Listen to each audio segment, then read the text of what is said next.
بسم اللہ الرحمن الرحیم۔ لاڑکانہ سے میں ہوں عبدالفتاح اڈو اور آپ دیکھ رہے ہیں AFO نیوز۔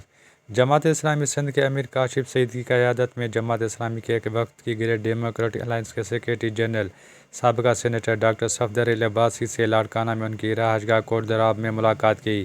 اس موقع پر جماعت اسلامی کے وفد نے ڈاکٹر صفدر علی عباسی کو 12 جنوری 2025 کو منعقد آل پارٹیز کانفرنس میں شرکت کی دعوت دی۔ GDA کے سیکریٹری جنرل ڈاکٹر صفدر علی عباسی نے دعوت نامہ قبول کرتے ہوئے جماعت اسلامی کے وفد کا خیر مقدم کیا۔ اس موقع پر جماعت اسلامی سندھ کے امیر کاشف سعید سے دیگر رہنما عاشق دھامرا، ابو زبیر جکرو، نادر علی کھوسہ، ریاض حسین مشہوری نے ڈاکٹر صفدر علی عباسی کا شکریہ ادا کیا۔ جماعت اسلامی کے رہنماؤں کا کہنا تھا کہ آل پارٹیز کانفرنس کے انعقاد کا مقصد سندھ بھر میں امن و امان کی بگڑتی صورتحال، آئے روز ڈکیتیاں، لوٹ مار، چھینا جھپٹی اور دیگر جرائم کی وارداتوں میں اضافے پر آل پارٹیز کانفرنس میں مل بیٹھ کر تبادلہ خیال کرنا ہے۔